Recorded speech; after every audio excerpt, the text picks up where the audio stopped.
Hey there, welcome to British Medical Language Center where we can learn English lots more.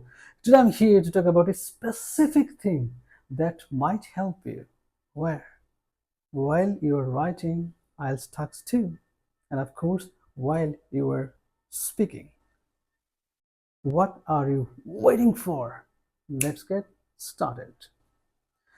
Number one, কিভাবে আমরা রাইটিংয়ে কিছু mistake চাইলেই কি করতে পারি, দূর করতে পারি। কিভাবে আমরা আইএলটিএস স্পিকিং টেস্টে চাইলেও গ্রামারটা একটু মিস্টেক কম করতে পারি, সেগুলো নিয়েই হচ্ছে আমাদের কি আজকের এই ভিডিওটা। খুবই simple, but it's really important for IELTS candidates. Well, number one, চলছে জাতীয় কোনো জিনিস হচ্ছে আমরা কি করব না, আইএলটিএস রাইটিং টাস্কটি লিখব না। হ্যাঁ, in some cases you can write down চলছে জাতীয় সামথিং, হ্যাঁ আপনি লিখতে পারেন।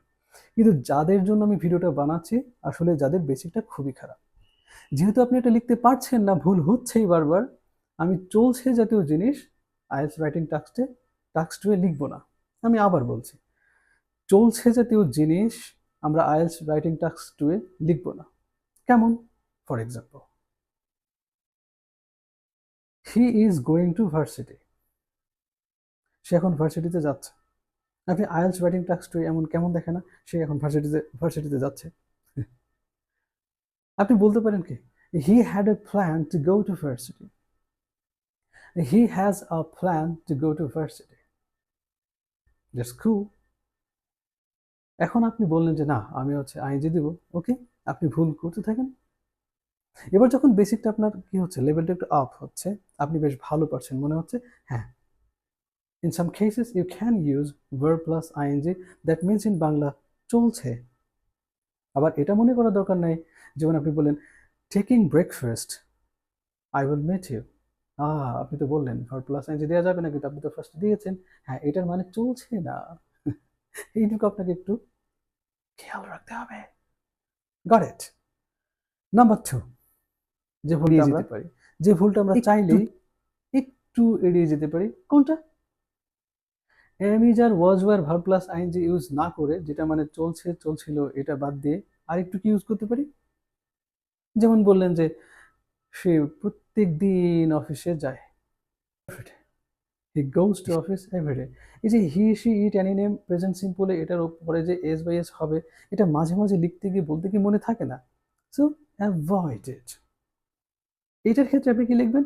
মডালস ইউজ করবেন। আমরা সকলেই জানি মডালসের পরে ভার্বের নাম্বার ওয়ান, এখানে এস বা এস এর সাথে কোনো সাথী নেই, এবং কোন সাবজেক্টের পরে কোন মডালস হবে এটা জানার দরকারই নেই। কারণটা কি? অল সাবজেক্টস মডালস এবং ভার্বের নাম্বার ওয়ান, সুপার ইজি। তখন আপনি এক্ষেত্রে কি করতে পারেন? ইউজ করতে পারেন he she can it I we যা আছে, I can go there, I can meet you. তাহলে আপনার এই যে এস বা ইএস এর যে ভুলগুলো আপনার ছিল বা এখন আছে, সেটা থাকবে না। কারণটা কি? আপনি এটা যদি ভুলেও যান, এটা তো অন্তত জানেন মডালসের পরে কি হয়, আমরা সচরাচর ভালোই জানি এস বাই এস কিছু হয় না, এনি সাবজেক্ট মডালস ভার্বের number one, that's easy Fiji.